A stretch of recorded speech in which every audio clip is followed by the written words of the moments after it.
Professor Shanku, the eccentric scientist of Giridi, was on the verge of a groundbreaking invention. His eyes sparkled with excitement. His mind raced with possibilities. He had finally done it. He had created a machine that could read minds. It was a complex contraption of wires, lights and dials. It hummed with an otherworldly energy. Perched on a stool nearby, his faithful feline companion Newton watched with wide, curious eyes. Newton, named after the father of physics himself, was as much a fixture in the lab as the professor's chaotic collection of beakers and test tubes. Professor Shanku adjusted his spectacles and patted the machine affectionately. "This, Newton, my dear fellow," he announced, his voice trembling with anticipation, "is the culmination of a lifetime's work." Professor Shanku placed the helmet-like device, connected to the machine by a series of wires, onto his head. He took a deep breath and closed his eyes, focusing his thoughts on a single word: Newton. The machine whirred to life. Lights blinked, dials spun, and a low hum filled the room. Suddenly a voice boomed from the machine, deep and resonant. "Newton!" Professor Shanku's eyes flew open, wide with astonishment.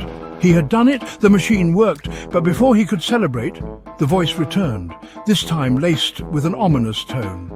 "Professor Shanku," it intoned, "you delve into realms beyond your comprehension. Beware, this invention, it courts danger, forces beyond your understanding."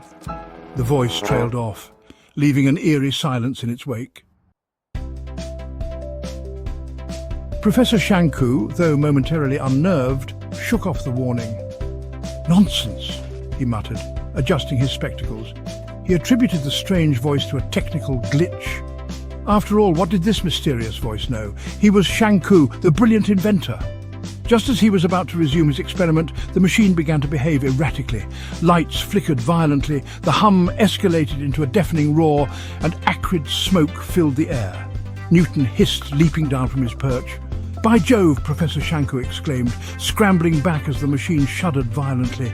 The room grew unbearably hot, bathed in an eerie, pulsing light emanating from the machine.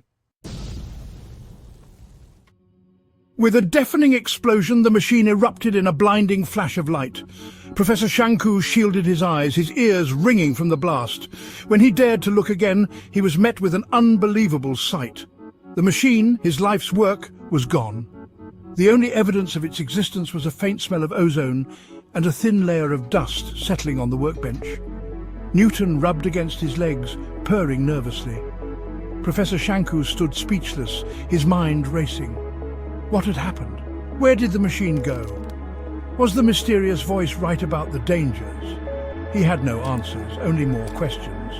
One thing was certain: this was only the beginning of a mind-bending